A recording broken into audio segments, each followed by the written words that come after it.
Okay, good evening, everyone. I'd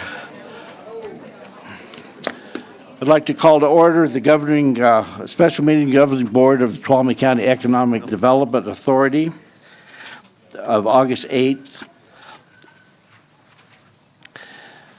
Roll call, please. John Gray, Here. Carl Rodefer, Present.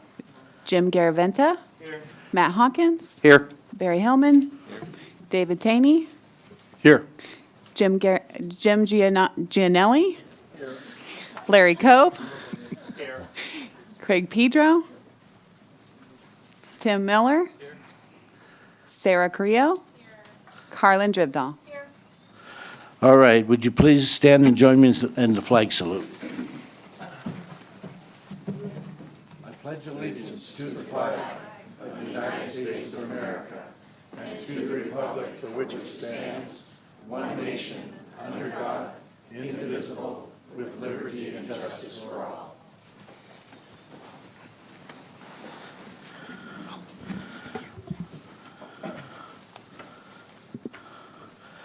Okay, consent agenda.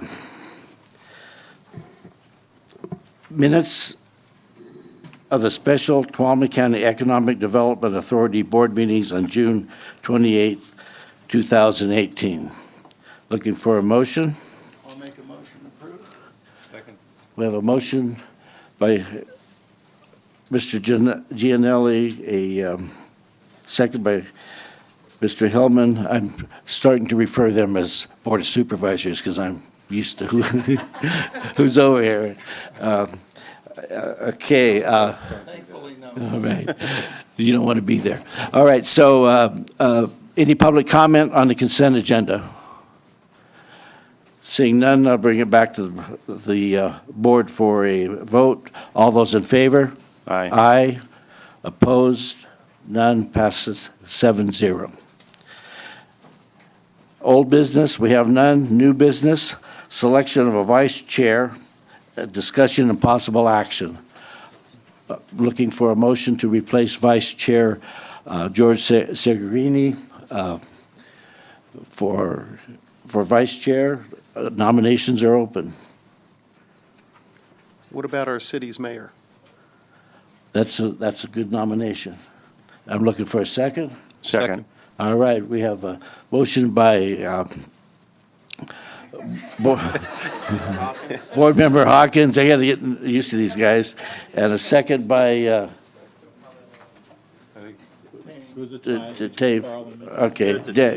Taney. Any public comment on that selection? Bring it back to the board for action. All those in favor? Aye. Aye. Opposed? None. Passes 7-0. Thank you.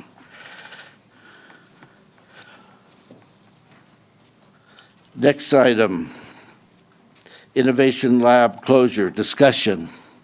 Yes, Mr. go ahead, President. sir. Yeah, just a caution to the other members on the board. I am going to need to recuse myself from item 6C. So while we're having the discussion, I would appreciate it if you stay away from item 6C so I can remain in the room for 6B. Okay, that'll be a separate item of discussion, and we will honor that. Mr. Cope. Yes, TCA Board. This is an update for the board. As you guys have already heard through correspondence through my office and also press, that we have closed the Innovation Lab, which was one of the projects that we worked on under the Tuolumne County Economic Development Authority. Our opportunity to lease the structure had come to an end. The county exercised their right to use the facility, and for us to be able to find another facility at the fantastic price we were renting it for just did not make sense, especially with limited staff resources and everything else. So staff has decided to close down the Innovation Lab, and that is why we have item C on our agenda tonight to decide future possibilities. So, but right now, this is just a staff report back. I think we had a good couple-year run on that entity. We had some opportunities to try out some ideas to see if they worked here. I still work a lot with Gina Luann, who did the initial study back in 2013 to see if something like this would be feasible. And I think we had a good run with it, and we may not be done with innovation in this form right now. Right now, we're going to close down the physical space, but we still have our AT&T grants. We still have our PG&E grants, our grants that we give out to local schools for technology. We do 3D printer grants. We do technology grants. We do sending kids to robotic competitions, and all of that will continue under our economic prosperity side. But this particular innovation lab, though, will no longer be functioning, at least in its present form, and we will look at opportunities in the future to do some of the same stuff that we've done up there. Okay, any questions from the board? Mr. Cope? Okay, it's not an action item. Any public comment? Okay, seeing none, we're going to let Director Rutherford leave, and we're going to do item C. Yeah, Mr. Chairman, on this agenda item, I am going to recuse myself. My wife is on the board of Columbia Elementary School, and actually, she's the president of the board, and the school is interested in obtaining some equipment. Therefore, in an abundance of caution, I am going to recuse myself. Thank you. Thank you. All right, the item is consideration of providing direction on the disposition of Innovation Lab equipment, discussion and possible action. Mr. Cope. Yes, since we have now closed the lab, we need to find a good location for all the equipment we have up there. We are currently working with the county on our move-out date. It is anticipated to be in the next couple of weeks. And so with that, we want to move the equipment to where it can be used the best. There's a couple of things we have to look at when we're looking at the equipment. First, we received a $22,000 grant from the Sonora Area Foundation for some of the equipment. And there are conditions within the contract that says if the organization was to dissolve, that we would then work with them to decide where we'd place the equipment. Well, technically, the organization that received the grant is not dissolving. But what we are doing is we're no longer doing that project. But we would still like to continue to work with them. So there is a certain amount of the equipment that we need to work together with Sonora Area Foundation, see if they want to give it out to their nonprofits, give it out to other partners they work with. Most of that is our video equipment, our computer equipment, things like that. The more expensive pieces of equipment, our CNC mill, and a few other things. If they choose to allow us to decide where that equipment goes, plus all the additional equipment that is outside the Sonora Area Foundation grant, will need to be disposed of. I have done a staff recommendation, which is in your packet. The staff recommendation is that we look at donating this equipment to schools first, in this order: schools first, governments, and then nonprofits, if we are legally allowed to do so. We would need to double check that with the accounting or with the auditor's office to make sure we could do that. If there was any equipment left after that time frame, we would then put it into the county auction. County has an occasional auction of excess equipment, and it would go through that particular procedure. With that said, since there has been a number of news stories about the Innovation Lab closing, we've had a number of people call our office, and we've also had a couple of individuals submit letters. One of them is from Columbia Union School District, and that is in your packet. And they have some ideas that they would like to do, principally basically grabbing all the equipment and then possibly setting up their own innovation lab, which could have a possibility of being open to the general public. We're not asking for you to approve anything like this. What we're doing is getting staff direction on what you would like to do with the equipment, and then we would then set up a procedure. Either staff could set up a procedure or staff could set up a procedure and bring it back to the board on how they would like to dispose of that equipment, or you can do that tonight. Excuse me, I think the first thing that we need to do is go to the Sonora Foundation and find out what their feelings are. They're the ones that donated the money for it. But that's my opinion. Anybody else can speak up as, My question, Larry, have we contacted the other schools to see what their possible interests might be? Not yet. I have had discussions with some of the principals and stuff like that, but there has not been an overall blast out to everyone. We will need to find a place to store the equipment, depending on how long our process is. And we have that freedom to be able to do that. We can consolidate the equipment into one area where we can lock it down. And then we could start a process where we could notify all schools, all governmental agencies. Then the board would need to decide whether that would be first come, first serve, best. You know, in other words, is it something where each one of them come in front of you to decide which school may get this computer or that computer? Because we don't have a lot of multiples of one, so if everyone wants a Mac computer, there's only a certain number of Mac computers. okay, any other questions, comments? Any public comment? Come up, please come to the podium.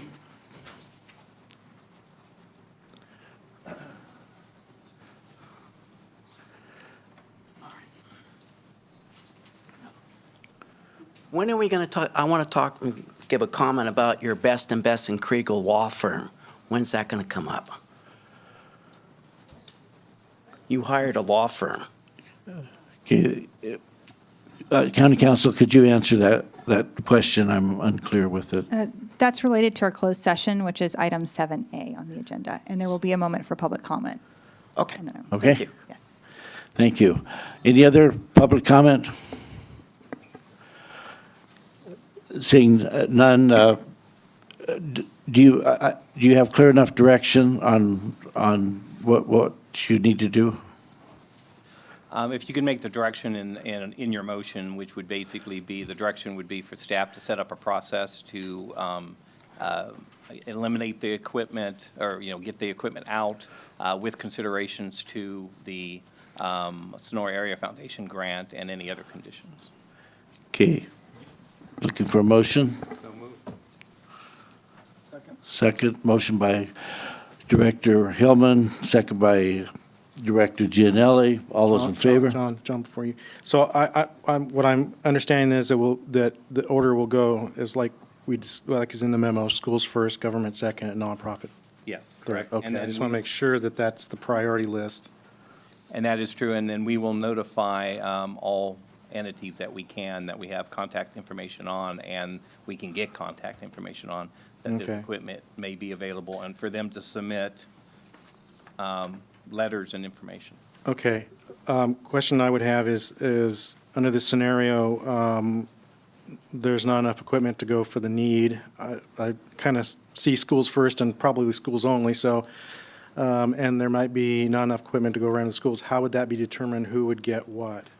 If there is a request for more than, and we're going to have that automatically, because Columbia Union School District is Pretty much really asking wanted for all all of of it, it. yeah. So if we have one other person come in and says, hey, I'd like to have a computer, now we have competing entities. And so at that particular point, we would probably need to come back to the board and then approve which. Some sort of distribution system, Exactly. like a lottery or priority or something? Barry? Okay.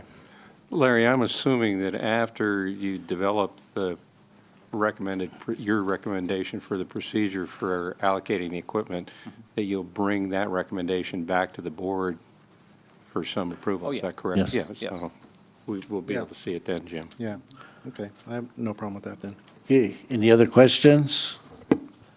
We have a motion, lost track, by Director Gianelli, second by Director Hillman. Any public comment? Any more public comment?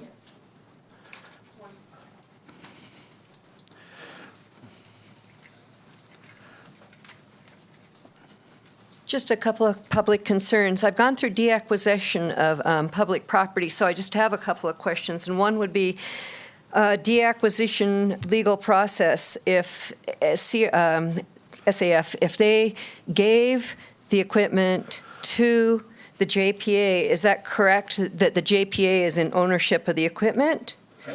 No. So the 501c3 is, EPC is. Not the JPA. okay, so there's a 501c3 that is, but is it, Economic Prosperity Council. okay, but it's not Sonora Area Foundation that owns the equipment? No, Okay, no, they donated money so EPC could purchase the equipment. How does that get on? I have no In the clue. middle. Oh, there we go. Yeah, they donated to our 501c3 organization so we could purchase the equipment. great. So the JPA doesn't own the equipment. We don't need to go through, I don't think that. So really, the foundation has released the ownership, and so it's really up to the The 501c3? foundation donated funds to EPC I see. for the equipment. Yeah. So, no, as a courtesy to the foundation, we're certainly going to go through them. Okay. No, I and just ask them wondered what- legally, and you're the perfect person to ask. And the other one that I wondered is the declaration of excess. Usually, before releasing equipment, there becomes a declaration by this body that there's excess equipment, and that way it puts you through the legal process of deacquisition of the equipment? That would, I don't even know what the public law, a public agency is required to do. That's, I think, what you're Yeah. referring to. Right. But we're talking about a 501c3 Okay. that owns the equipment, so that has. Not a So no it would public be bearing different. whatsoever. Okay.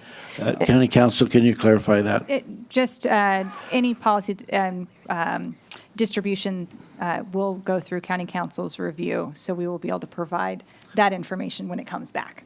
That's what I was alarmed. I've been through the process, so I had a couple questions about that. Thank you. Just two quick questions. Is there going to be an inventory of what's available, and nothing personal against Sonora Elementary, but are all the schools going to have an equitable chance to ask for the stuff, or will Columbia go first and then the other schools have a whack at it? That process will be set up, but our goal is for it to have a greatest opportunity to go to the most schools in Okay. my eyes. But the final policy will Ditto. be coming back to this board to decide on the particulars. Okay, great, thank you. Any other public comment? I'll bring it back to the board. All those in favor? Aye. Aye. Opposed? 0. Passes 6-0 with Supervisor Roder for abstaining. You want to ask Carl to come back? Yeah. Always forget those.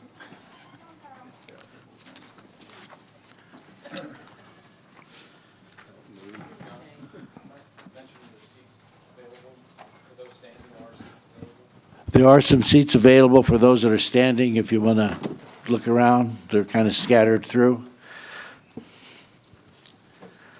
Also, there's some fold-up chairs, I think, in the back that could be used too. Taken out and unfolded. Oh, did they really? Oh, wow. Oh, sure enough. All right. I thought I saw some back there. Yeah, pointer there. All right, next item on the agenda is D, consideration of responses to grand jury report, including direction on a facilitated strategic planning session, discussion, and possible action. So I'm going to read something here that I put together earlier today. First, I would like to apologize to the board for not being able to get the draft responses to the grand jury report on the Tuolumne County Economic Development Authority sooner. The current emergency situations in and around our county has stretched the available time. The formulation of the draft answers were done in consultation with Executive Director Larry Cope, County Administrator Craig Pedro, County Counsel's Office. The grand jury report is addressed to this board as the policymaking body of the Tuolumne County Economic Development Authority. While some members of the public have focused their concerns as to the executive director's performance, such personnel matters are for the Tuolumne County Economic Development Authority Board to address in closed session performance evaluations. Mr. Pedro has the most understanding of the MOUs and the history of the Tuolumne County EDA. County Council was chosen to provide guidance on the legal aspects concerning Tuolumne County EDA, and Mr. Cope, as director, has internal knowledge of how the TCEDA functions. As with any internal investigation done by the grand jury, I looked at the finding as an opportunity to bring about improvements on how a department or an organization operates. By answering the findings and recommendations, it is hopeful that we will work through the process. As we work through the process, we'll be able to give the public a better understanding of the benefits of the Tuolumne County Economic Development Authority. With any grand jury report on any organization, there will be an agreement and disagreement to the jury's findings. The effectiveness of the Tuolumne County Economic Development Authority is paramount in the economic success of Tuolumne County and the city of Sonora. The Tuolumne County Economic Development Authority is committed to making changes, if they are needed, so it become a more effective organization. I believe that is the goal of the Tuolumne County Economic Development Authority and myself to do the best job we can with the resources available. Today is the starting point. We're going to be going over draft responses. We are not going to be making a final decision on those responses. So the process that we're going to go through is we're going to take the grand jury's findings. County Counsel Carlin Drivdahl will go through those findings for the board, and then we will be able to respond accordingly as we wish and ask questions. At the end of that, we will allow the public to speak on the process and the draft findings. But remember, these are starting points. They are not the final answers to the grand jury report. So with that, Ms. Drivdahl, will you please take us forward? I want to add one other thing. We received a number of letters and emails from people that could not be here that wanted to speak towards the issue. They are placed on the back table there in the corner. So go ahead. Thank you. Okay. Again, since the draft responses are in front of you really for the first time this evening, we're going to go through them relatively slowly so that we can, if you have any questions or concerns, you can raise those so that staff can incorporate your comments. So the first one we're going to do is finding number 1. The grand jury found that businesses have an inconsistent awareness of the existence of TCEDA and the services that it offers. And for this, the proposed response is agree. The TCEDA is currently staffed with 1 professional position, the executive director, and 1 clerical support staff position. And while the services of the EDA are available to all businesses, the director alone doesn't have the capacity to reach out and establish personal connection and relationships with every business in Tuolumne County, as well as conduct business attraction activities. Given this capacity challenge, the TCEDA board periodically reviews and provides direction to the EDA director on 1, how much time to spend on business retention and expansion versus attraction activities. 2, the business types to focus on, for example, larger businesses and industrial and retail businesses versus smaller businesses. And 3, how much time to spend on regional partnerships. An example of that would be the Central Sierra Economic Development District. So in order to provide services as broadly as possible, the EDA maintains a website with information and links to the variety of services that the agency provides, along with those services of partner agencies. Has recently contracted out for services to provide one-on-one consulting and business outreach to business owners in the downtowns of both the incorporated and unincorporated communities.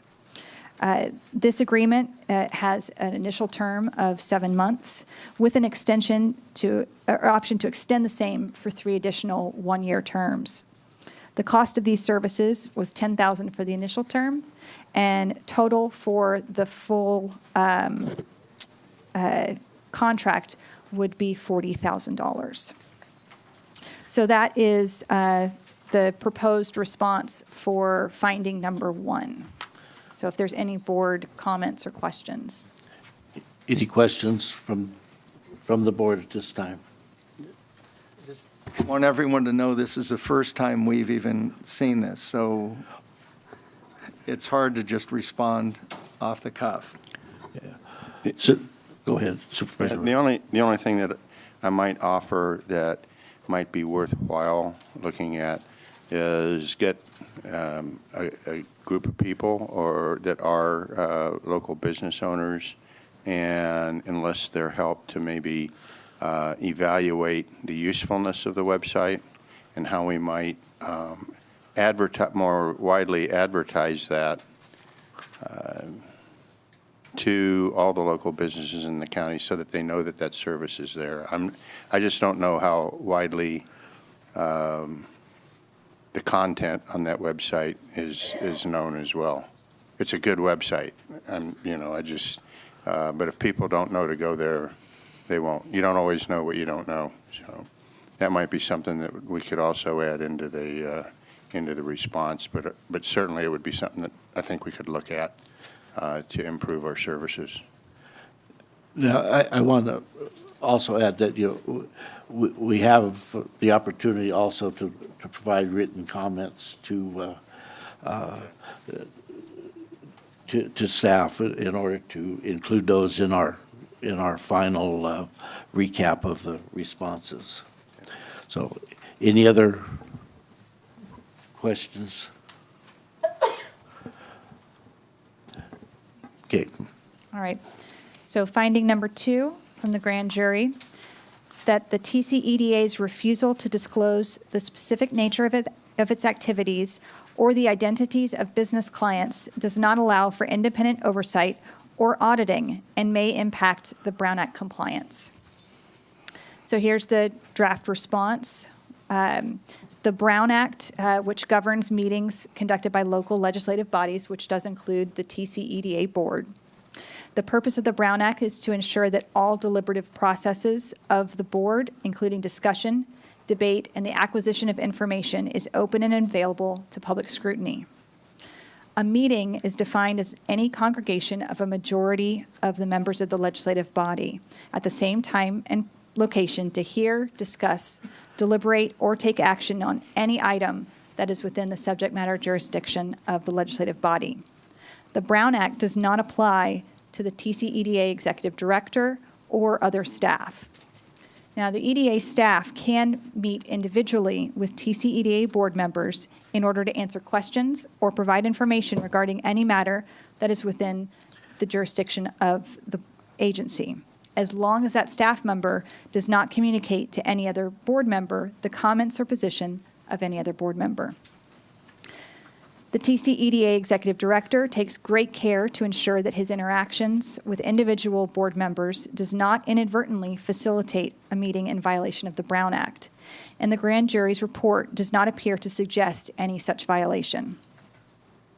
Through the approval of the 5-year work plan and other directives adopted during agendized meetings, the TCEDA board has delegated authority to the executive director to implement the programs of the TCEDA.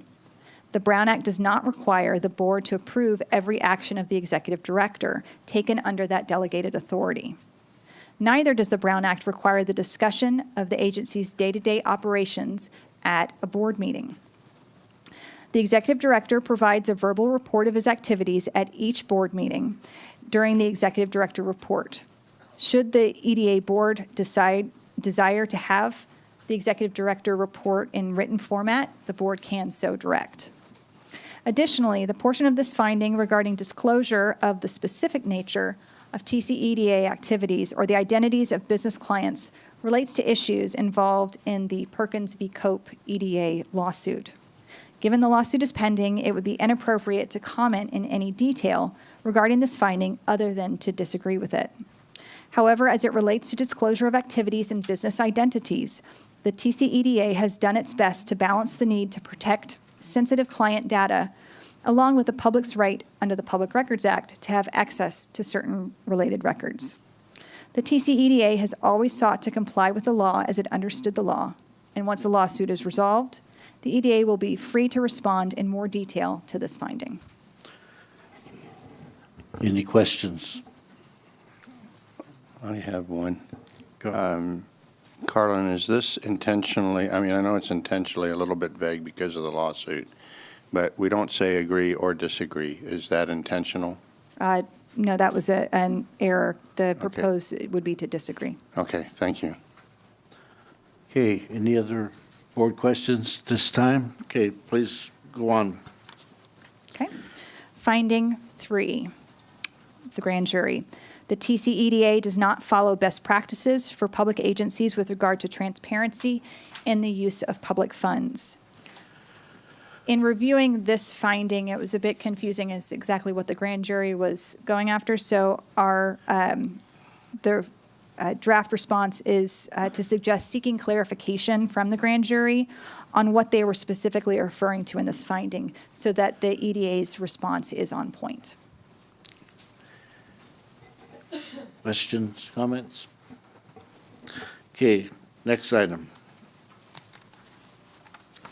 Finding 4, the TCEDA board fails to provide effective operational oversight and does not verify or monitor the accuracy of information presented to the public. And similar with finding 3, there's some confusion over exactly what the grand jury is finding here. So again, recommending seeking clarification to ensure that the agency's response is on point. Yeah. And to clarify, what we will do is we will send this back to the grand jury and ask them for more specifics on These findings. On the that's correct. findings. Okay, next item. Okay. Finding 5, the TCEDA lacks both internal and public transparency regarding the appropriateness of budget expenditures. Again, similar to the previous 2 findings, there's some confusion over what exactly the grand jury was finding here and recommending seeking clarification so that the agency's answer is on point. Okay, any board comment? Next item. Okay, finding number 6. TCEDA policy on entertaining clients is loosely interpreted beyond the original intent of the executive director contract. The proposed response is agree. The TCEDA board fully agrees that it can and should better define terms it uses such as partners, prospects, and clients so that it is clear to all when establishing goals and reporting on the same. It should be clarified, however, that these terms are not mentioned in the executive director's contract, and the term client is referenced in the TCEDA travel and business expense policy. Questions? Okay. Good. All right, go on. Finding number 7, the TCEDA lacks sufficient metrics and procedures to evaluate its effectiveness. The draft response is partially agree. The TCEDA currently adopts a 5-year work plan with measurable outcomes for the first year of each plan, receives progress reports from the EDA director during regular board meetings, and receives and approves an annual report that summarizes the results from the year's activities.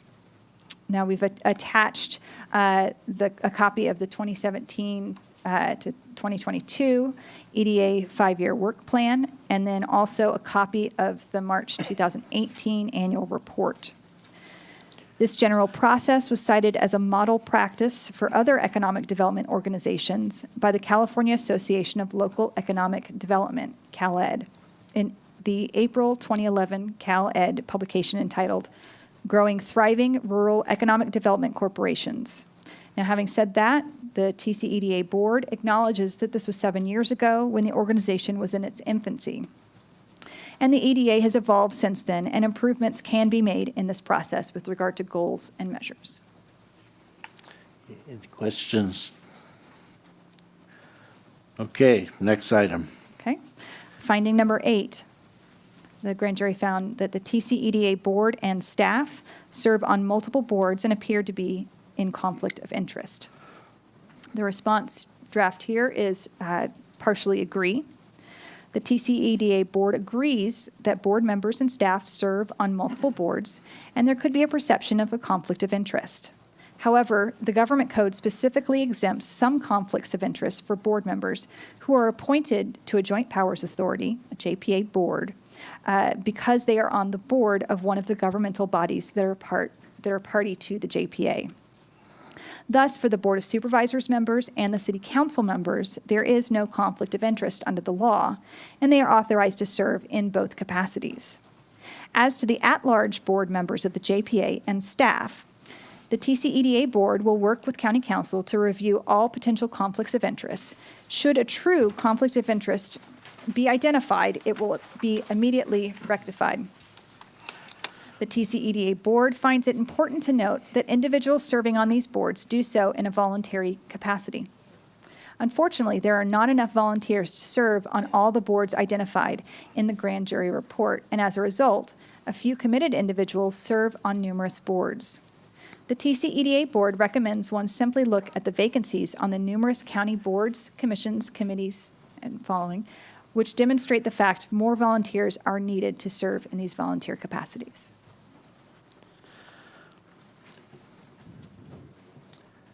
Supervisor Rutherford. Is it useful, I mean, I assume that all the current at-large board members were vetted at some point for conflicts of interest. Is that a safe assumption? That is going to be part of County Council's review of this issue. Okay.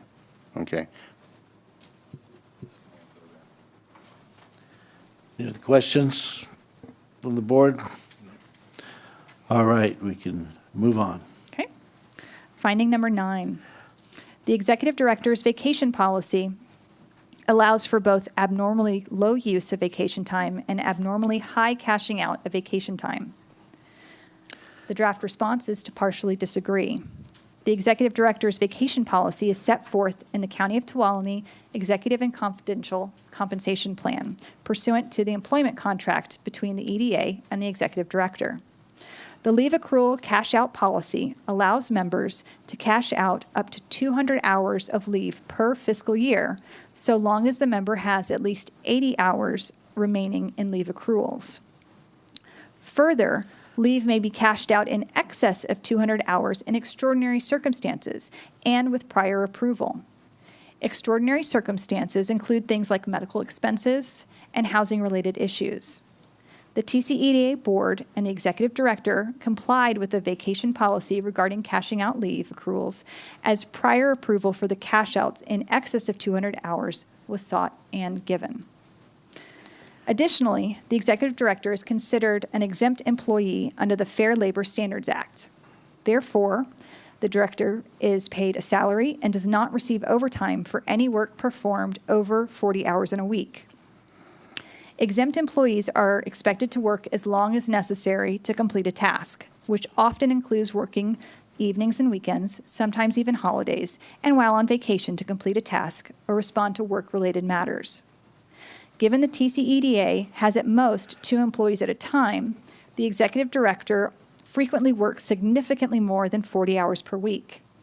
The TCEDA Board and the Executive Director understand confusion was created when the grand jury reviewed the Director's calendar, noting that when he was out of the office from September 11th, 2017 through October 9th, 2017, he listed 4 vacation days and the remaining days as comp time or remote working. The EDA and the Executive Director acknowledged that listing comp time on the calendar was an inadvertent error and will not occur in the future. The TCEDA Board verifies the Executive Director worked during his time out of office, as members often received communications from the Director during that time, and the Director completed the additional tasks. On a daily basis, he was corresponding via email with prospective clients, current business retention expansion clients, and staff to provide guidance as requested or necessary. Worked with a local commercial real estate agent to find prospects for their retail and office locations and developed a list of possible prospects. Corresponded with individuals connected with the Made by the Bay Manufacturer Innovations and California Workforce Association that he met at conferences that he had recently attended. Corresponded with the county CAO's office on meetings, follow-up tasks. Developed, approved, and paid for a Bay Area marketing campaign to recruit businesses, and Sonora Chamber of Commerce ad campaign to capture business owners who are vacationing to Tuolumne County.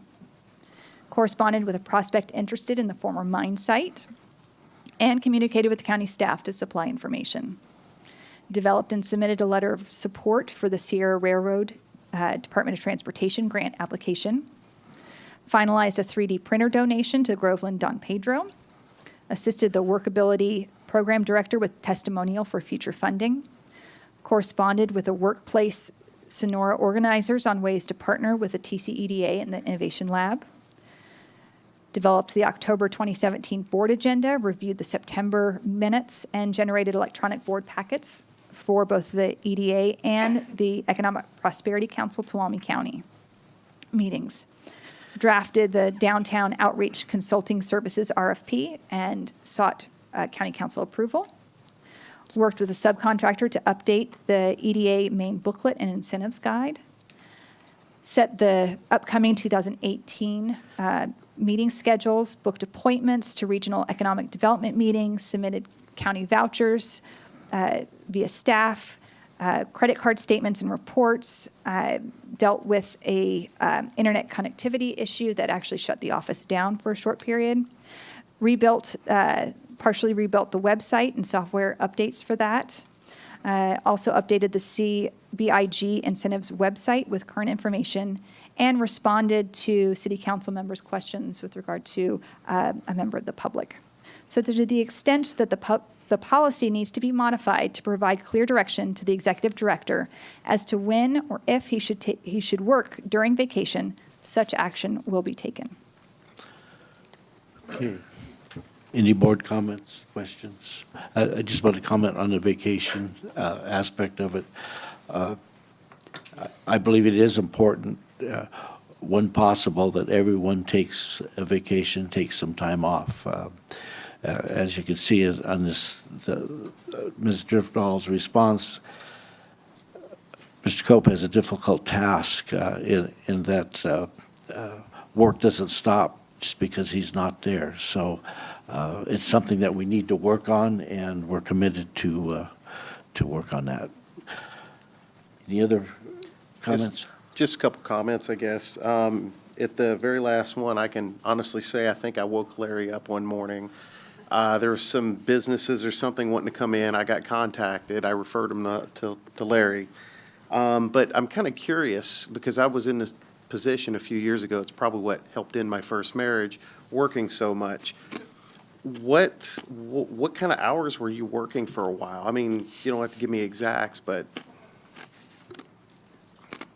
It really depends, especially when we had rimfire stuff going on and we had Central Sierra, we were helping run, stuff like that. I would be pushing 80 to 90 hour a week, working 7 days a week. I have been able to curb that back for a while to about 60 or so, but now with only one staff member in the office, I'm actually doing both jobs, both my job and my assistant's job, and I'm probably doing somewhere around 60 somewhere around 70, 75.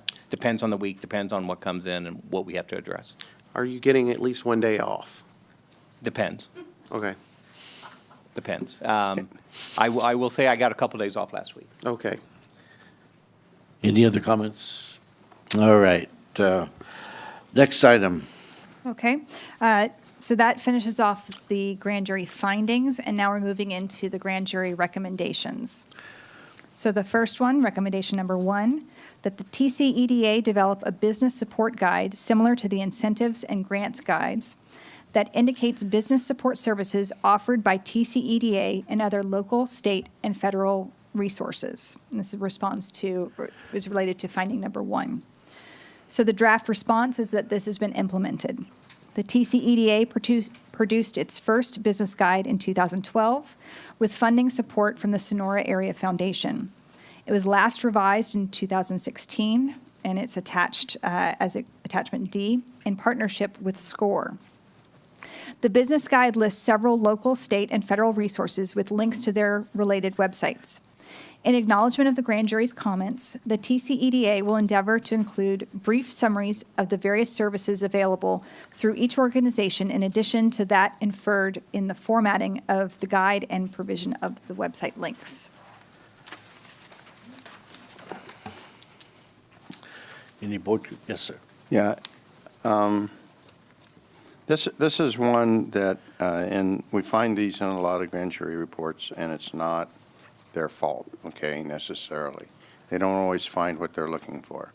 but this says implemented. That sounds to me like we implemented it between the time that they wrote their report and the time that we're responding. That's been in being. That document's been in being. Is there a different way that we can lead off that paragraph to clearly state that this was in being at the time that they did their investigation? We can massage that language, yes. Okay, thank you. Thank you. Okay. Any other board comments? None? Please. We're going to have public comment at the end of this, sir. Okay, All right, thank you. thank you. Okay. Go ahead. Next is recommendation number 3, and it's that the TCEDA board consider and implement recommendations that result from the management audit.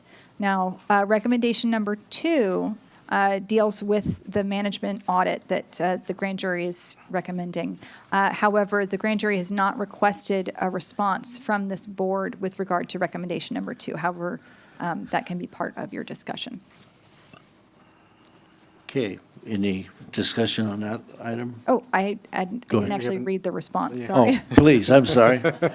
All right, I got ahead of myself, my apologies. okay. The draft response is that this has not yet been implemented due to the fact a management audit has not yet been commissioned and completed. Once the issues raised have been studied and specific recommendations made, the TCEDA board will discuss each and take action within specific timelines as deemed appropriate. Can you clarify that this was a request to the city council and the county board of supervisors? Could you clarify that?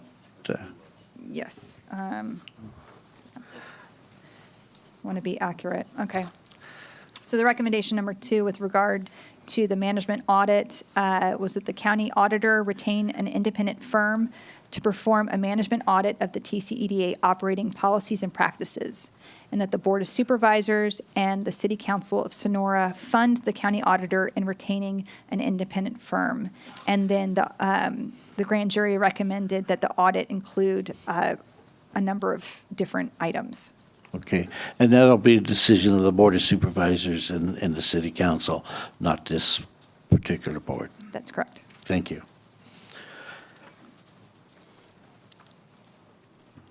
Okay, All right. move on. Okay.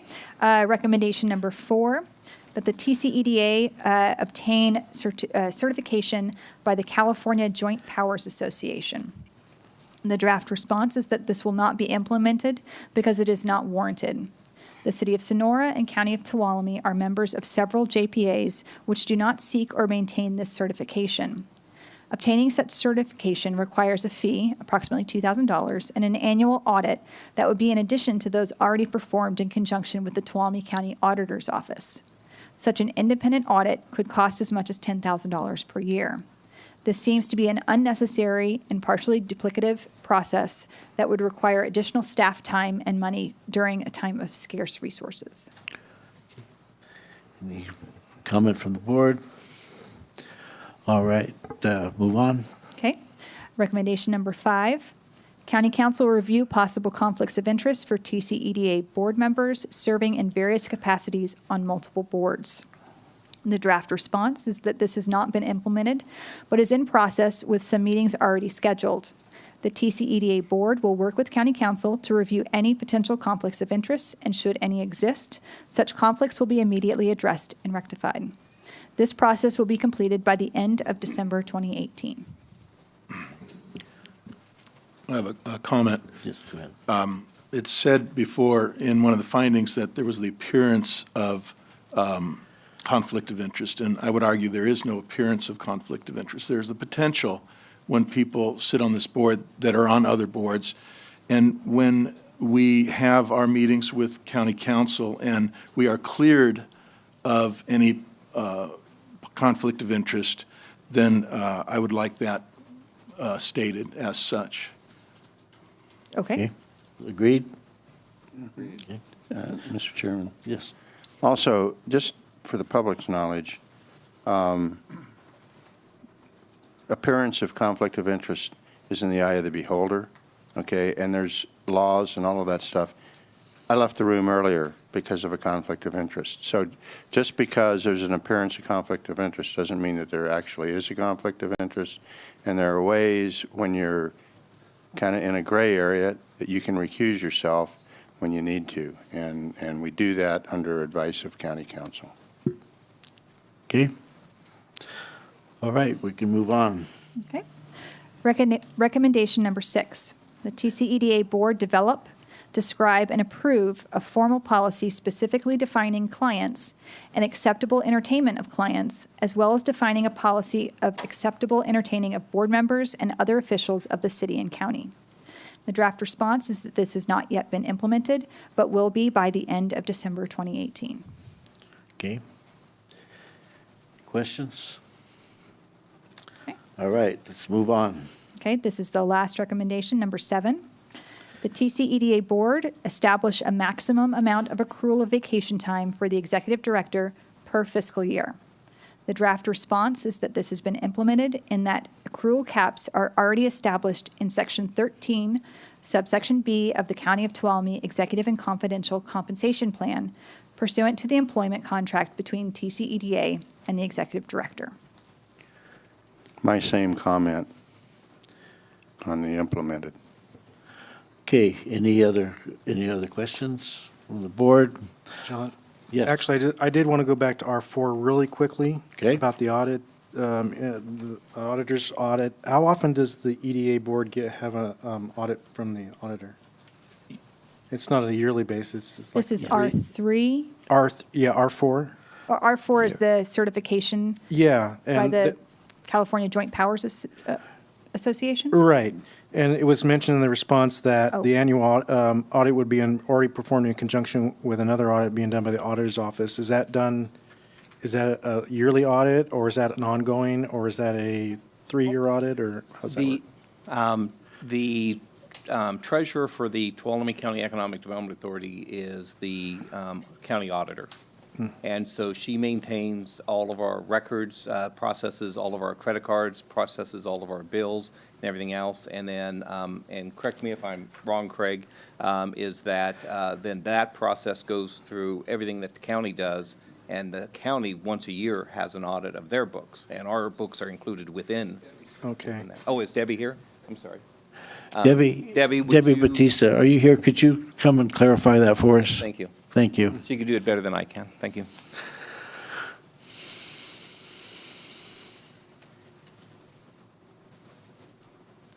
Because I'm so tall, John, I know you missed me. I wasn't going to make fun of you. I'm not very tall either. It's okay. My name is Debbie Batista. I'm the county clerk and auditor controller, and I want to correct one thing. I am not your treasurer. Shelley Peach, or whoever the treasurer of the county of Tuolumne, based upon your JPA, is the treasurer. However, I am your auditor controller. And so we have to be careful with words that we're using here. And when we say the word audit, the JPA does not have its own independent audit done every year. What does happen is that the JPA, because the JPA is in the books of the County of Tuolumne, when the County of Tuolumne has an audit, then all of the transactions that occur, including the JPA and including our outside districts and all of that, they're all up for the auditors to review. The auditors look at all of the processes that we do. They look at how we do payroll, they look at how we do cash receipts, they look how we do property tax, and all of the functions that the auditor's office has. The outside auditors, who happen to be downstairs right now, will review all of the actions that we do. But when you say the word audit, it makes me cringe a little bit. The JPA has never had a full-fledged independent audit solely on itself like we do for First Five, or we do for TCTC, or we do for the Power Agency. If you wanted to do a independent audit where the auditors just looked at the agency, the JPA, that will cost about $10,000 to $15,000. What does occur every year is that the auditor controller prepares financial statements and presents to your board every year. I give you a balance sheet, I give you an income statement, I give you a cash flow statement. There are a handful of fiscal policies this board developed and approved. I give you the report card of whether or not those policies were met, and that's what happens every year. Okay. So audit scares me a little bit, but there's definitely independent financial statements that's presented to your board, and the transactions of the JPA are reviewed not just at the JPA level, but as all the transactions of the county are every year with my auditor. Thank you. Does that answer your question? Very much so. Any other questions? And thank you, she can explain that so much better than I can. That's because she does it every day. Okay, with that, those are again, the draft responses, and I would encourage all the board members to look at them again, and if you have any ideas or changes that you would like to give to us, then we can incorporate those, and we'll be reviewing them at our next meeting. With that, it's probably time for public comment, and if you would like to speak, we're going to have a 2-minute limit. There's a lot of people. I don't know how many's going to speak here, but just you're going to have to come to the podium, and you can, if you want to line up on that wall to make things go faster, that would be fine. 2 minute. And we talk about anything? You can talk about anything that's on the agenda, Okay. on the grand jury response. This is for grand jury responses. Responses. All right. Like, I haven't done this in a long time. All right, we'll touch on the legal counsel. You hired the Best and Kriegel, and Okay. it was in the paper. That's the next agenda item, the closed session. It Well, deals with that. when can I comment about that? What- That'll be the next agenda item. That'll be the next agenda item. Okay. All right, well, then I'll pass on that one. Then we can go on the other one. Now, what about this Larry Cope? You said you did remote working? Clarify that for me. When you were in Excuse me, address your question up here. Okay. And Okay, he did remote working. It's listed in the agenda, the paperwork, but it was listed in the paper he was in England okay. and did remote working. Does he have a U.S. passport, and was it stamped? Well, I don't know I if wanna that. know. I don't know if that. I don't think they require you to stamp passports going into England now, but that's another matter. Mr. Cope, could you just kind of explain the technology that you use on remote working? Yeah, whether I'm at a trade show anywhere in the United States or if I'm traveling, I have two primary pieces of component of technology.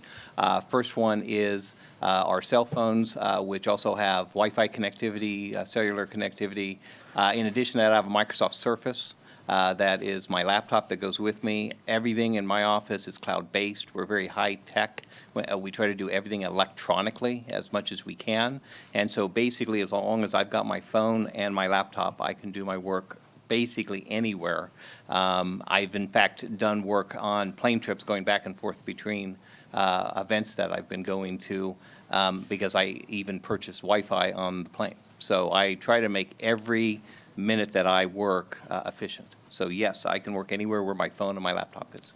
All right. Okay, is that good enough? Yeah. Can I get a copy of this meeting from the video later? I can't answer that question. Talk to Jerry later. You have It's to gonna talk be to this gentleman here. It's going to be on Cable 8. Okay, thank you. I'll address the other question. All right, thank you. Next, please. Good evening, gentlemen of the board. Many people in this room are upset over the gas tax, not so much because of the tax itself, because they had no say in its implementation.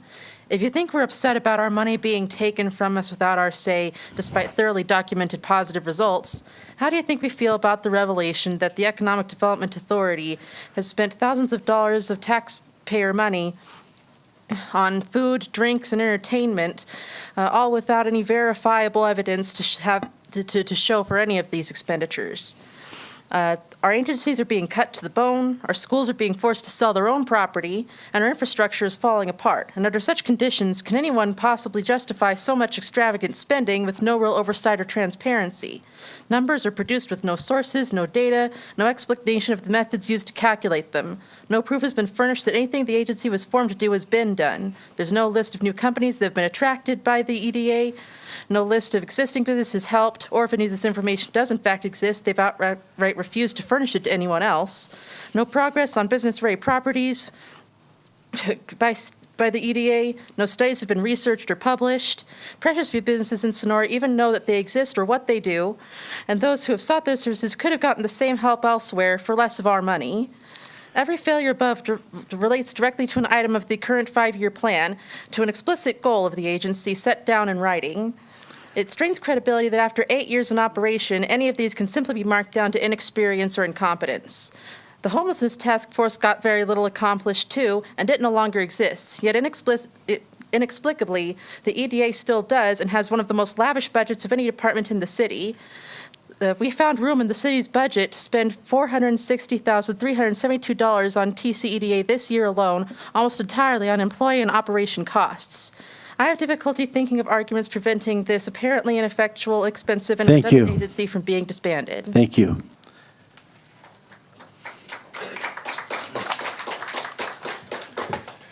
Good evening, board members. My name is Kurt Clark, Director of the Valley Sierra Small Business Development Center, and I am one of the many agencies that provide services to Tuolumne County, and our agency is a recipient of a contract from TCEDA through this board. And just want to give you a quick update on activities this year under that contract. I have handouts that I can give you for further reading later if you want. Thank you, Larry. But I'll keep it brief to 1 minute and 30 seconds. So basically, since the contract was enacted in January, the SBDC consultants in Tuolumne County have visited 209 existing businesses. So we have completed the expectation in our first year contract, and we are now rolling out in year 2, which we didn't spend until August, or start spending until August 1st. So I wanted to let you know that because we got started in January, a little bit later, didn't have the full 12 months to engage in the contract. We worked as hard as we could to get out and see a number of businesses. What do we do while we're there? We're promoting TCEDA and its services and resources, as well as those of Motherlode Job Training, the workforce agency in Tuolumne County, as well as SCORE, as well as the city and the county in terms of support services for the small business community within Tuolumne County. Going forward, now that we're into year 2, our goal is to visit 350 businesses between now and June 30th.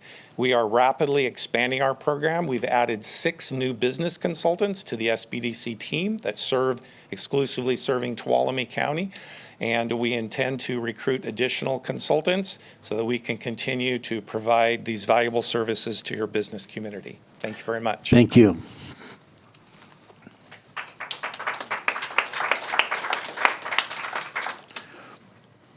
Good evening. My name is Julia Rhodes, and my company is Clean Slate Concepts. And I actually am a beneficiary of really understanding what business was all about because of the economic development here in Tuolumne County. I used to be an educator. I was in the schools, and I became an inventor, and I really didn't know how to become a business. And so I went to the Economic Development Center. I did my homework because that's what people do. You do your homework, you find out what's available for you in your community, and you go out and you knock on the doors and you find access to people and you network. And Larry Cope has been instrumental, and TCAD and the Economic Development Center has been instrumental in helping me understand what business is all about. And I've grown my business. We've done, we've grown our, we've now an international company. We stayed here in Tuolumne County because of the Economic Development Center. I was ready to leave, and Larry was the one that came and said, "We'll help. Hey, we can help you." I said, "I can't find any place for our warehouse. Let me show you what we can do for you. Let me make some connections. Let's network." Introductions, networking. I always got emails on grants that were available, what was going on in the community, what was going on in the state, what was going on at the federal level. I worked with the SBDC down in Modesto. I was recommended to become a speaker, and as I grew my company, I also grew as a business owner, and I stayed here in this community because I love this community, and we need people in this community that care about the community and that care about the businesses. And I think I agree, I think maybe more Facebooking, more social networking, whatever there is to get the word out, because it's a great program. We just have to maybe do a better job of getting the word out and finding out how we can keep businesses here in Tuolumne County, because it's a place where we like to live, I like to live, and I think all of you like to live, or you wouldn't be here.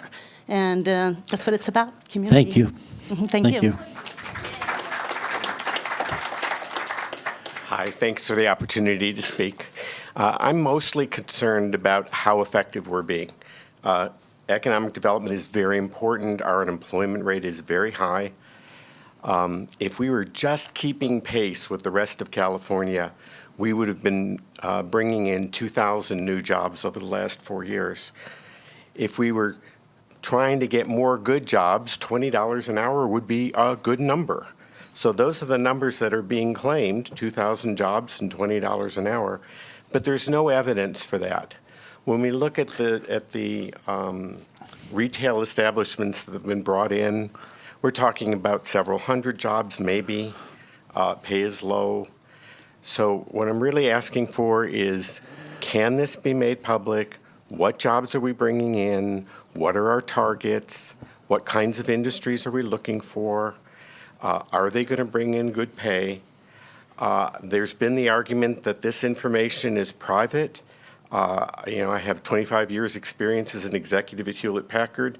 We would have been delighted to put out a press release about how many jobs we were bringing into the area. Absolutely delighted.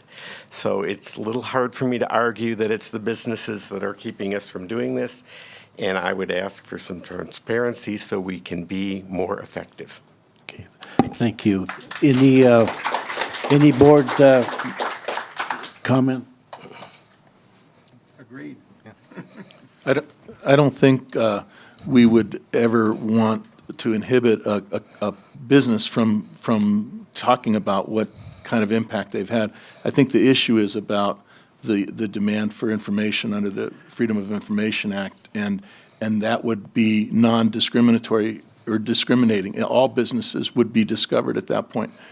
But we do encourage businesses to talk about the impact they've had on the community. So I understand salaries are particularly sensitive, but I think if we asked, we could get people to say, gosh, we just brought 1,000 jobs into the community. There's a line of people there that are probably going to say something like that. Supervisor Rutherford? Real quickly, there's a difference between disclosing some of that information after the business is already here and established, and when they're doing exploratory work. And so that's some of the sensitivity that we deal with. Understood. Thank you. Good evening. My name is Dave Carlberg, and together with a partner, I own Kinematic Automation, a small manufacturing company in East Sonora. We do business all over the world. We focus primarily on automation equipment for the medical industry, and I've been one of the benefactors of Larry's guidance. And I'm going to give you one very specific example. Roughly 7 years ago, he brought an opportunity to us that involved developing a health screening kiosk that would go into Safeway, Walmart, places like that. We ended up doing I don't know, $500,000 worth of business with this company, and we had a signed manufacturing agreement with them to produce these units once we got them developed. We developed a couple of beta units that we loved. Everybody loved them. It was very successful, and unfortunately, the startup out of the Bay Area was not successful in actually getting out there and selling them. But had we done this manufacturing, it would have meant dozens of jobs. We were projecting building 150 to 200 units a month at $18,000 a piece. That's roughly $3.5 million a month of revenue that we would have gained. Larry reaches out to me on no less than a semi-annual basis, ask how I'm doing, what can he help me with. He's helped me with he's suggested grant opportunities. In another instance, we were working with a company in the Bay Area that was doing LED lighting development, and we were working on that, and he offered to help write a grant for them that was available from federal government to help them in their product development. So I think it would be a travesty to lose somebody like Larry Cope. He's done a lot for me, and I believe he's done a tremendous amount for this community. Thank you.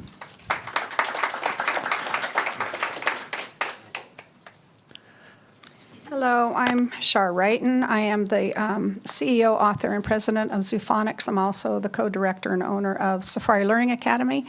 I am here to support and state my appreciation of Larry Cope and the work that he's done.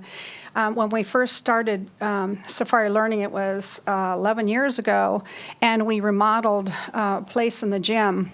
And because of the huge growth that has been needed, we have had to expand, and then contracting with the hospital with their new building expansion even encouraged us to step out of our comfort zone and actually begin to buy a piece of property and build. And so we're in the process of building our very own 12,000 square foot facility for over 300 children. Now, it is a daunting task, and that's where Larry Cope came in and Chairman John Gray came in as well to just assist, to let us just to know what is available as far as land and the real estate.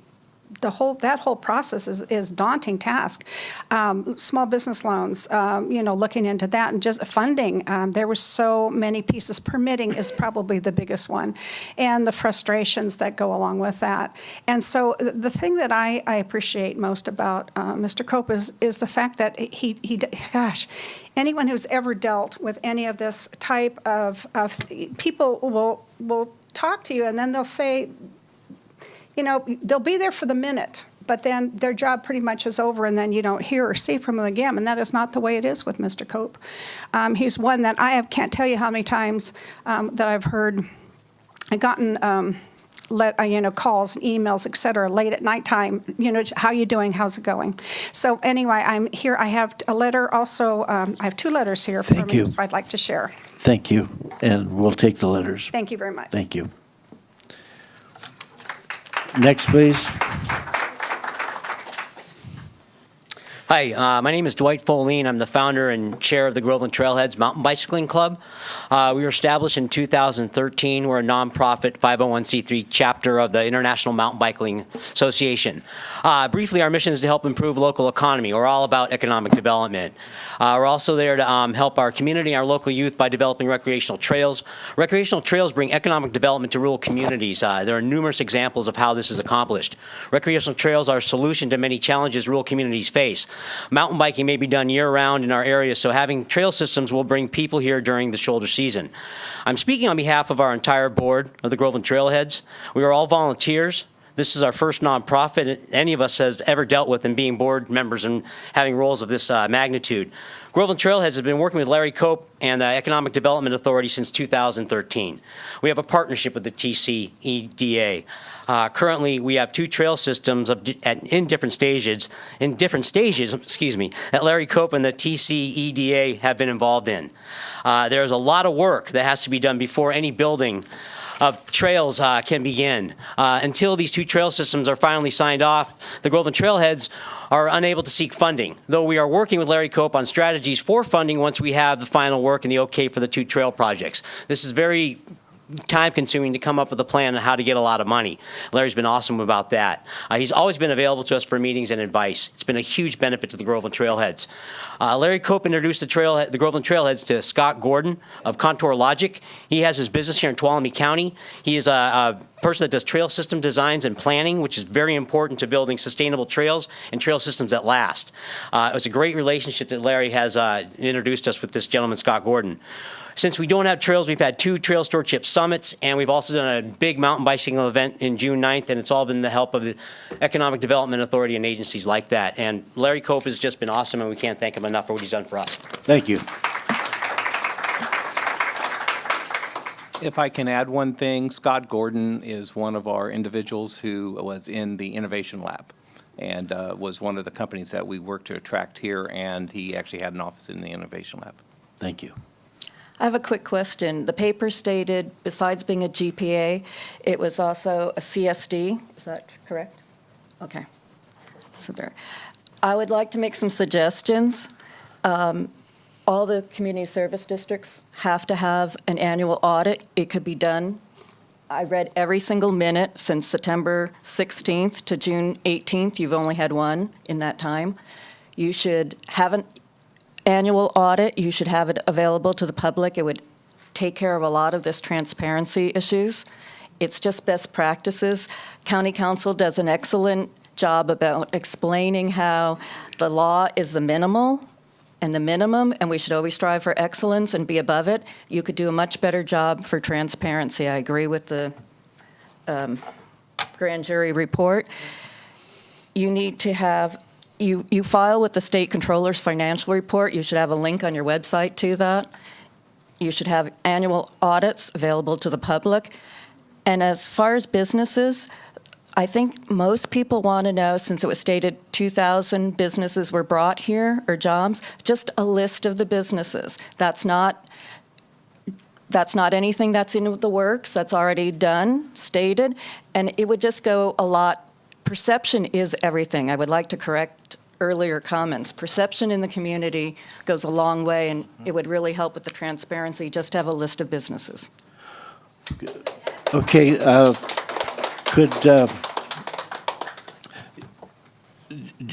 no, that's okay. Well, we can handle this on the next go around. I think much better. Go ahead, sir. Okay. I feel like it's the fourth quarter in the 2-minute drill here, but my name's Gary Dambacker. I've been a practicing attorney here for almost 40 years. I'm a Tuolumne County native. I've worked with Larry Cope since basically his appointment, and have referred clients to him over the years. And this is because he possesses a wealth of information, and in my view is the pulse of what is going on in this community in terms of business opportunity and development. He has viable opinions of what will work and what won't work. Now, as an attorney, obviously, what I do in my representation of clients remains confidential. And I have found that in business transactions that I have helped clients with, they want it to remain confidential. That could be the reason why there may be an inadequate supply of data on the accomplishments of this council. So in my view, confidentiality is the cornerstone of economic development, and that is why confidentiality is so crucial to the work that Larry does. And Larry does maintain confidences because confidentiality is important to the parties of the business deal. I'm down to the last, I'm going to skip something here. I'm very pleased to have worked with Larry. He's a tireless worker with ideas, and he is essentially an idea supplier. And so I'm going to leave you with this quote from John Steinbeck. Ideas are like rabbits. You get a couple, learn how to handle them, and pretty soon you have a dozen. Thank you. Thank you.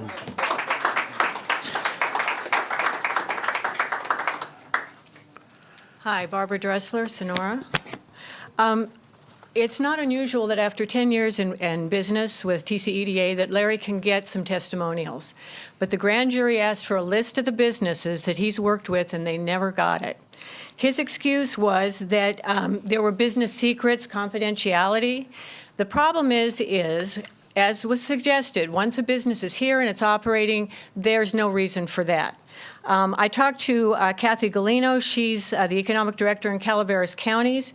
She says she follows government codes, provides her time and expenses, which are checked by her supervisor. She documents her work to the Calaveras County Board of Supervisors, and there is no compromising of business secrets. There's total accountability. She said that was absolutely crucial for her role in the community. So the grand jury does have a legitimate complaint, and the people of Sonora and Tuolumne County. Also, the California Department of Labor website shows that Calaveras County is growing 3 times faster than Tuolumne County. From 2013 to 2017, the California Local Economic Performance Measures for Tuolumne County show of 3 economic indicators, annual personal income, county population for the last 5 years, and the total workforce numbers, there has been no growth at all. TCEDA has had no measurable positive effect in Tuolumne County's economy.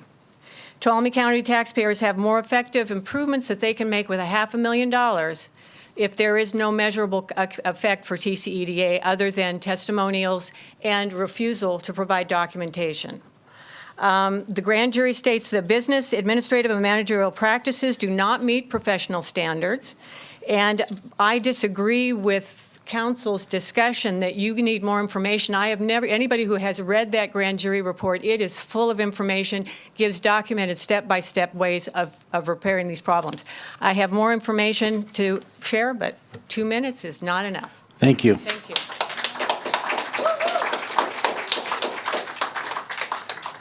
you. My name is Dave Such. I own a business in Groveland called My Car Guy. I'm an auto broker and dealer. Help people buy new and used cars, wholesale prices for a flat fee, and I inventory an eclectic group of cars in a warehouse. The story with Larry starts 3.5 years ago when my close friend and associate, David Finucchi, approached Larry. David owns my German Car Care and Finucchi Classic Cars, and we both had businesses in the San Francisco area, lost leases, and when that happens in the Bay Area, you're done. You can't find a lease. You can't even get approved for a business to be in a location unless it was grandfathered in. So Larry found David the location, which is the Zoophonics building in Groveland. He helped him with the financing of it, the purchase, with SBA loans and that kind of thing. And he helped him develop his business plan to get that going. I came along a few months later. I now lease that space, and if Larry hadn't been around, I don't know. But the process I went through with his help was nothing compared to the Bay Area. So you now have 3 viable businesses there, 3 homes that weren't owned prior to that in Pine Mountain Lake, and I just think he does a great job. And we're still coming to him every few months with different ideas that he helps on, even possibility of manufacturing vehicles in the county. So I strongly support his work. Thank you.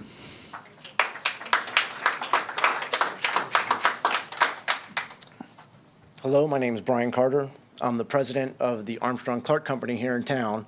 For anyone who's not familiar with us, we are a manufacturing company who's been growing significantly for the past 6 or 7 years.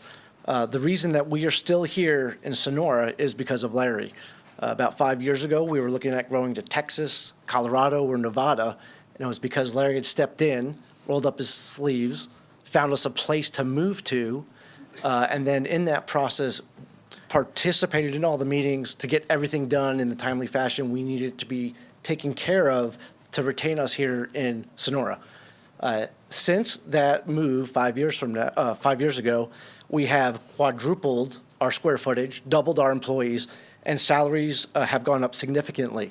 And I don't know if this speaks to the challenge of transparency that the board has, but we are a private company, not a public company, and so we don't disclose the salaries of our employees. But I can tell you that with our growth, and we are growing significantly, not just at a local level, but more at a national level, it is our relationship with Larry that has helped us in our decision-making process to stay here in Sonora. So I think it's important not just to look at growth of new companies coming to the area, what it takes to retain companies, especially companies that are growing jobs and significant salaries. Thank you. Thank you.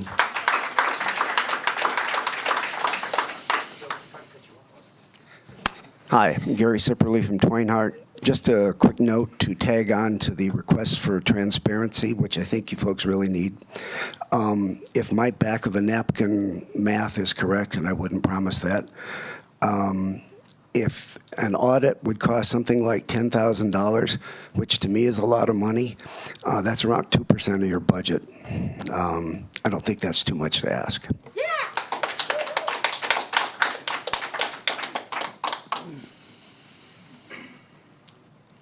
I'm Dick Bland. I served on this board for some 4 years when I first started, so I got some feeling, I think, for what the relationship is between your hired gun and the board itself. And as I recall, and I assume it's the same way, you know what's going on. Whether it's a 5-year plan or a 1-year plan or the finances or somebody's going to get fired or hired or whatever in the office, you know that, or you should know it. Now, we hear a lot about so-called transparency. Let's define that as just kind of knowing what's going on. And this board was constructed from day one to have 2 representatives from the city council, 2 from the Board of Supervisors. Now, if we assume those representatives do go to the meetings and have their brains in gear, they should know what's going on. And as far as the city council is concerned, it says they don't know what's going on and they're going to withhold their money and all that. Why don't they know what's going on? They've had 2 representatives there the day this organization started. I say it's an indictment of their representatives if they really don't know what's going on. Thank you. Thank you.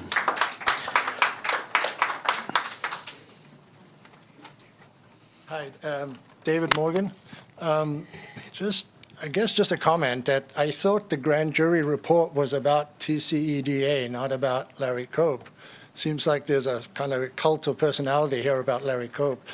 So I'm hoping that we can focus on the TCEDA, not the person, because he may not be there forever. So what happens in public comment, I can't tell you what to say.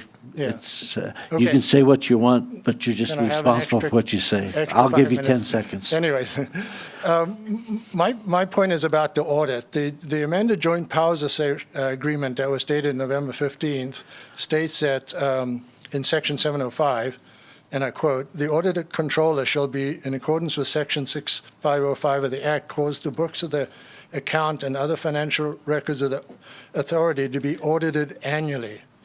And I don't believe it has ever been audited annually. Can I ask the county council whether that is required? Go ahead, respond. Is our county clerk auditor still here, or is she gone?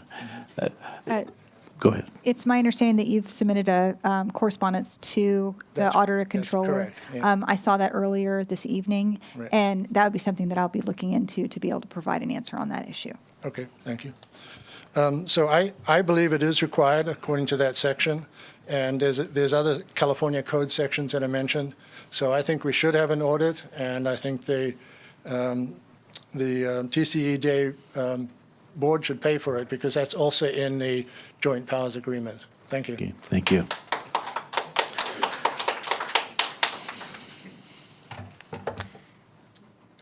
Good evening. I'm Mike Albrecht. I'm a co-owner of a local logging company called Sierra Resource Management, and I've had the pleasure of doing business here in Tuolumne County in the timber industry for about 40 years.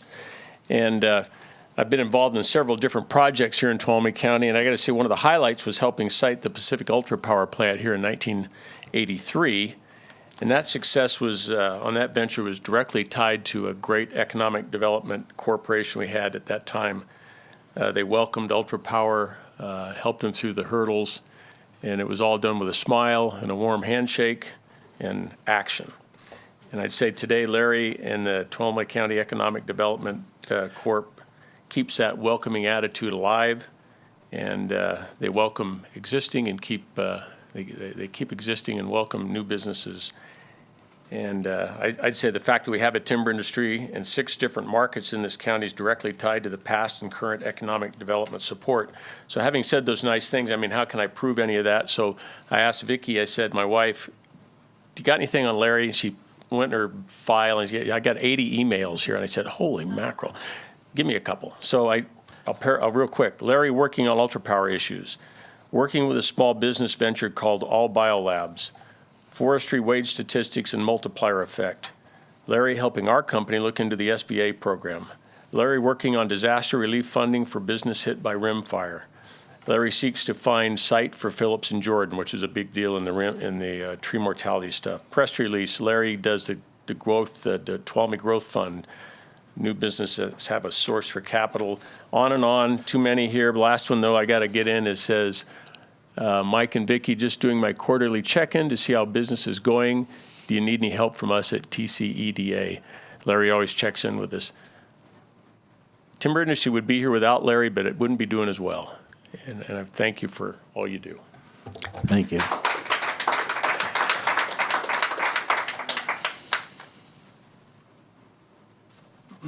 There's pretty clearly some interest in having an outside auditor. The concern may be where's the money going to come from. I think that's a pretty obvious place where that money can come from. According to the response on F9, talking about the abnormal low use of vacation and abnormal high cashing out of vacation, it's true that the director works under the Executive and Confidential Compensation Plan. Now, they cite several elements of that policy there, but they don't cite a significant one, and I think that's an omission, a pretty clear omission on the part of who prepared this, but it requires that the person uses 80 hours of vacation a year before you can cash it out. So unless the grand jury is wrong, he only used 120 hours during a 3-year period. That's 40 each. That's 120 hours shy of the 80 required times 3 to actually allow him to cash out anything at all. So what should be done here clearly is that the director should be asked to pay that back. This is money that he didn't earn, money he's not qualified to get. It shows a lack of oversight on the case of the board for not paying attention to that. And this is something he should be paying back. There's your money. So that's your interpretation of that clause. County Council, do you want to respond to that, or do we want to, during our... I've made note of it. Okay, thank you.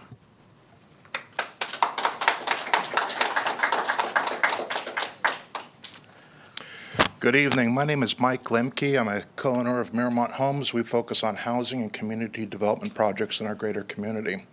I'm a great supporter of what this board does and the intent of this board. Thank you very much, and the awesome performance of your director that you have here, Larry Cope. We maintain quite frequent dialogue with Larry on various projects in the community, focusing on a lot of residential projects. These are things that take many years. They are very confidential land acquisition processes, very confidential financial procurement process. It would not work without a confident level of confidentiality. I think what's significant to also note with that is the multiple interactions that we've had with other proponents, other potential developers in the community that are looking for information, trying to figure out how to figure out the system. There have been quite a few of them that we've had either interacted with through either Larry would give me the heads up or would help arrange a meeting. We'd be able to compare notes. That'll help develop how do we get some growth strategies in the community. That would not have happened without Larry's involvement. We're not that open with the confidential that it would take. He's able to bridge that between competing interests. We're able to help build each other's businesses. Thank you very much. I support your board. Thank you.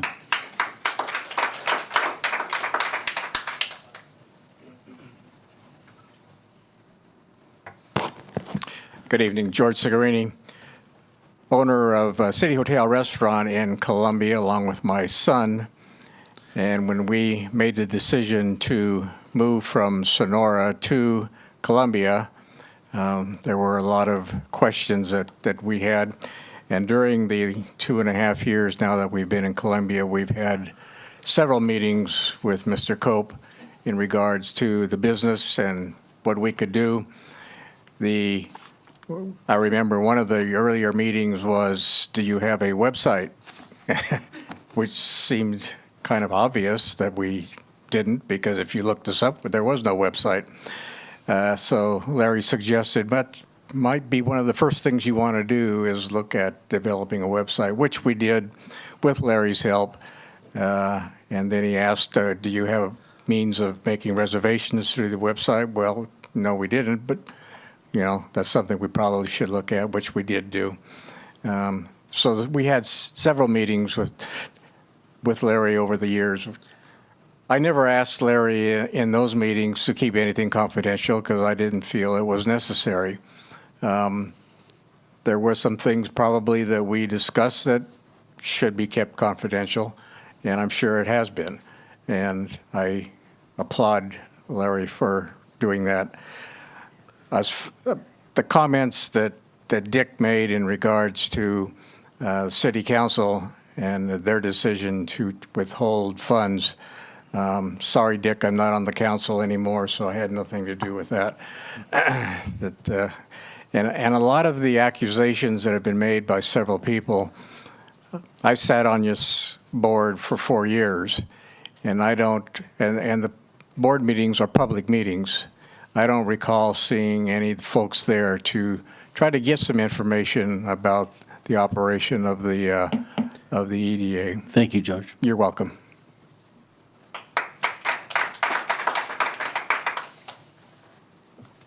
My name is Duke York. I'm speaking as a private citizen. I've worked in Tuolumne County as an engineer for 41 years. The first 21 years as working with a local private consulting firm, and during that time period, we did countless commercial projects, Mono Village, all of Mono Village, every single commercial building in that entire village. 4 industrial parks, Jamestown, Tuolumne, East Sonora, Chinese Station. We developed Ultra Power, Blue Mountain Minerals, Timber Hills Shopping Center, water systems and sewer systems, all of which you need for an infrastructure to develop a site. We did the Junction, Cuesta Commercial Center, all the new Chinese Camp lumber mill, Hammond Ford. I go on and on, water, sewer, RV, campgrounds, chicken ranch. We did it all, and that was in 21 years, and really limited economic development authority like this agency during that period. And I continue doing those works even as a county employee now.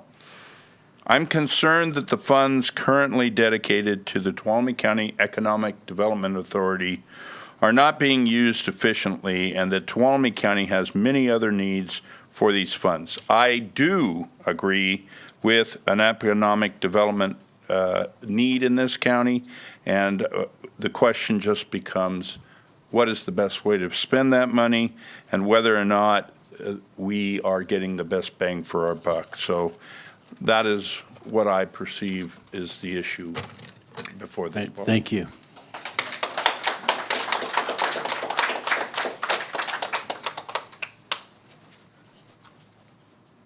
Hi, good evening. My name is Jennifer Fletcher.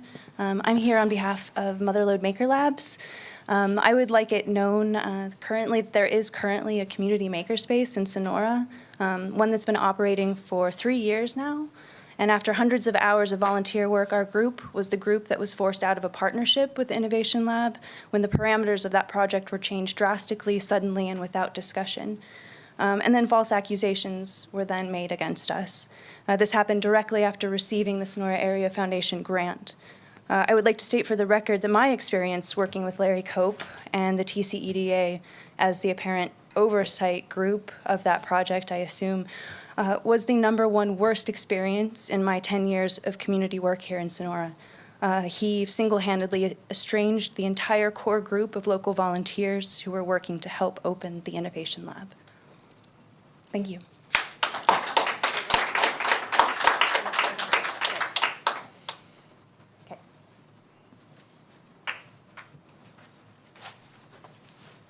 Good evening. My name is Ken Perkins.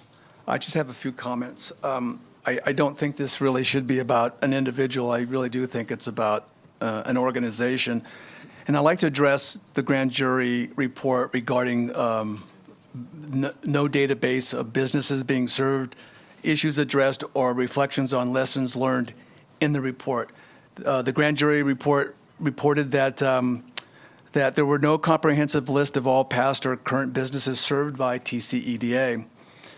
So about a year ago, when I submitted a California Public Records Act concerning all the documents that came out of a November 2017 CEO executive report to the TCEDA board, and that's the infamous $400 million of projects and 2,088 jobs created.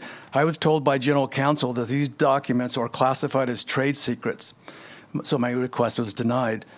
If no records existed at the time of my request or during the grand jury, how could county council have reviewed these documents and made a legal determination unless they were told that the documents do exist and they in fact have confidential information relating to business attraction and business retention?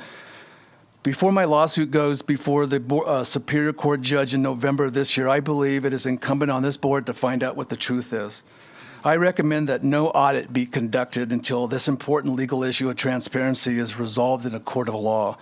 My lawyer has already submitted a request for discovery from the law firm representing the county.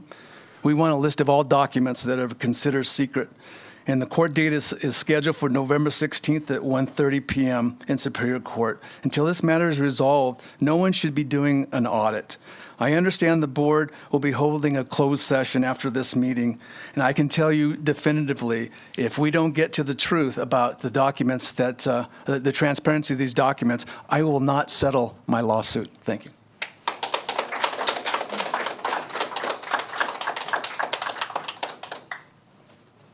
Hi, my name is Ryan Land. I represent Sierra Pacific Industries. We too have coordinated with Economic Development Authority with great success. We own a large business. We pay a lot of taxes, and I guess what I'm frustrated with is how come we don't, when we look at the success of the EDA, why don't we ask the businesses that pay into it, that pay the large tax base, like everyone else that pays taxes? Then why can't we have a place at the table? So when you guys try to determine the effectiveness of this, then we would like to let you know what we think. Thanks. Thank you. Evening, gentlemen. My name's Tyler Newton. I'm the operations executive at Adventist Health Sonora. I had the pleasure of joining Tuolumne County in 2009. The hospital at the time had around 1,200 employees. We now have over 1,500 employees, During that time period, including right now, we have around $115 million that we are giving to employees through payroll. That money is being spent by employees, it's being spent by spouses, it's being spent by children, and I want every single dollar of that to stay in Tuolumne County. During my 9 years here at Sonora, I've seen a number of businesses join, Kohl's, numerous restaurants, and that is a direct correlation to what Larry's work has continued to do. So the hospital views Larry Cope and this board in particular as an essential part of growing in Tuolumne County. There are two choices. We can either cut spending or we can grow. I would rather have our community continue to grow. Thank you. Thank you.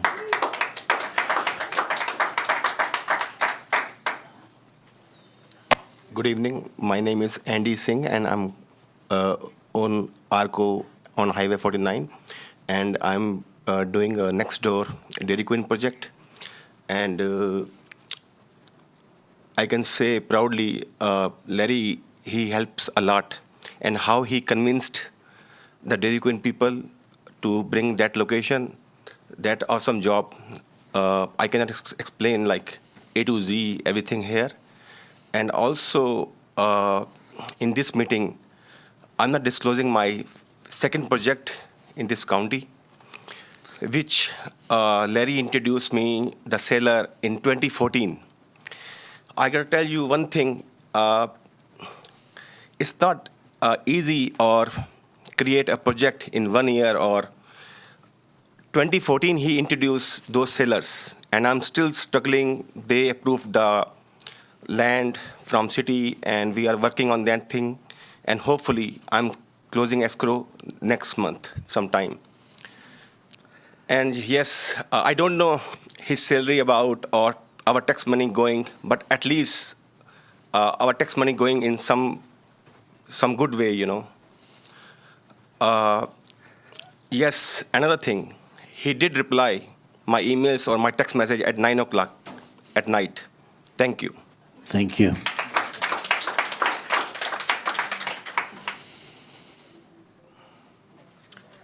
Hi there. Hi. My name is Dharmesh Patel. I'm a local business owner right here in Sonora.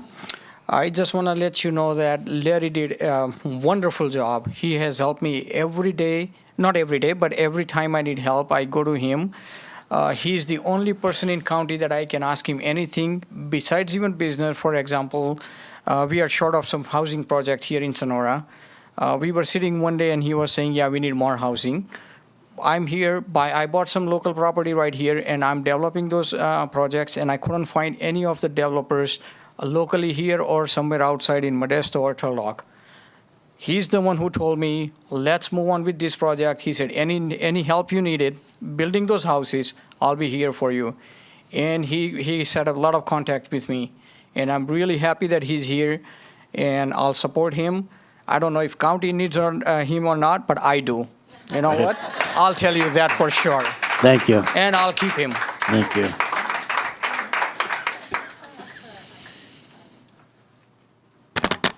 Hi, my name is Steve Woodward, and I have a small business here, and we had an opportunity to grow, and we were driving home from the Bay Area in a very technical environment, thinking, how are we going to do this? And the first phone call we thought of was call Larry Cope. And so today we have an additional $5 million annual contracts that's been going on for the last 6 years and maintaining 30 new employees connected to that. And if Larry didn't get involved, I do not believe we would have had that. Thank you. Thank you. Okay, any more public comment? All right, I'm going to close public comment, bring it back to board for discussion on our next step. I'd just like to say as a board member that we hear you loud and clear on the transparency and accountability issues, loud and clear. We've come here with our minds and hearts open. I think I represent the board when I say what we want the most is to know the truth for this community. And what I said in my guest editorial, and I think we're going to be talking about, is we need to have a strategic planning meeting. We can do a much better job on accountability. We can do a much better job on transparency. There is confidentiality issues that we have to take into account, but the public obviously, like for every meeting, is invited to this strategic planning meeting. And I just thank all of you. It takes a lot of bravery to come here, talk in public, whether you're for TCEDA, whether you're against. I've got to believe you're for the community. And I think everybody on this board is. This is an organization I've been very proud to be a part of. Selfless people that I'm just proud of it. I'm proud of things like the Innovation Lab that we tried. If it didn't work in its current form, well, good for us for giving it a shot. You know, I mean, that's something in a rural community like this. You throw what you can against the wall. If it sticks, good on us. If it doesn't stick, then, and I don't want to argue with you, ma'am, in the back about you. I don't even want to talk about that kind of thing. So thank you. Okay, Supervisor Rutherford? Yeah, everything he said in terms of thanks to all of you coming,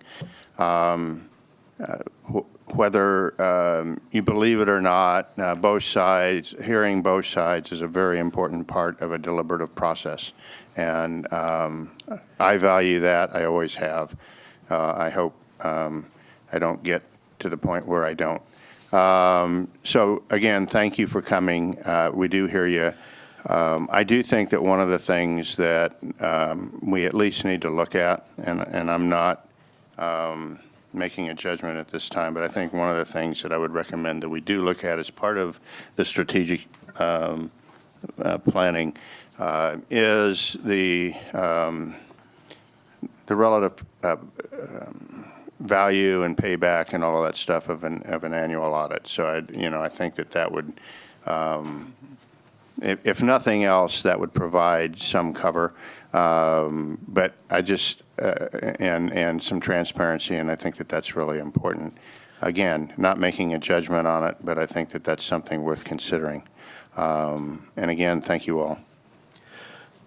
Anyone else? Okay. In the packets that were back here, there's a cover sheet, and I would like everybody really to take a look at it. There is a section there that talks about strategic planning session. This is something this board has talked about a number of times, and it's something that we do feel strongly that we'll go forward with. And when we do, we hope that we will have as many people at those strategic planning sessions as we do have here in the room to help us formulate those plans for the future. So with that, we have one more item that we're going to do as a board. If I can find my agenda, I'm sorry. Ms. Drivdahl, will you please read the closed session? Sure thing. This is 7A, closed session, conference with legal counsel, existing litigation, Authority Government Code Section 54956.9D1, Kenneth Perkins versus Larry Cope et al., Tuolumne County Superior Court, case number CV61630. Do we expect to report anything out? No. Okay. I'm going to There is public comment on a closed session item. Thank you. Yeah. Because I knew you had one. Yep.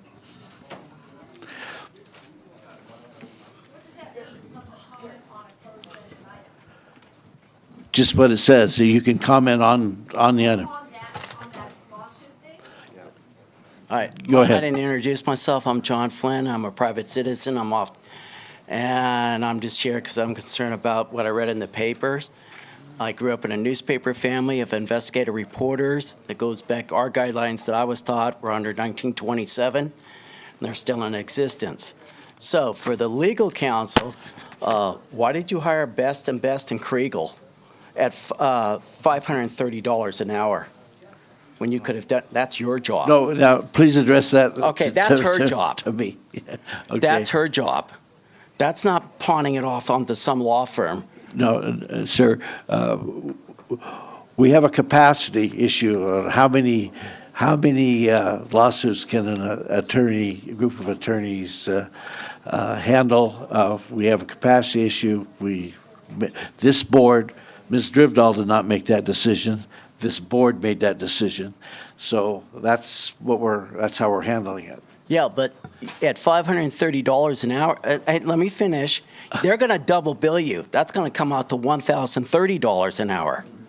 And they all do that. And I got my information from my personal attorney, David Axelrod, Sierra Law, which he said he would charge $270 an hour to advise you, or pro bono. That's a lot of savings in public tax dollars. And that would also provide $20,000. You're going to spend all this money anyways on Best and disregard what I'm saying. But that would provide, if you went with Axelrod, and he did it pro bono, you would have $20,000 to buy books for the county library. Or not, I got that mixed up. So you're not the county supervisor, sorry. But I did get messed up there. Sorry about that. And his office actually faces the third floor of this county building. So he's close enough that you could meet with him, or he could meet with you guys. Okay. Thank you. Would you like his business card? We've already engaged an attorney, sir. Thank you. All right. All right. Anyone else wish to speak?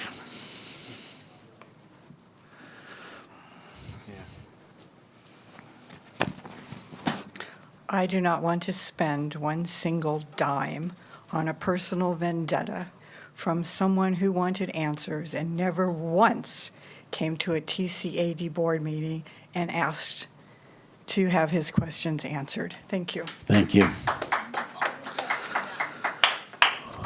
Okay, any other public comment on the closed session item? Okay, we're going to adjourn to closed session.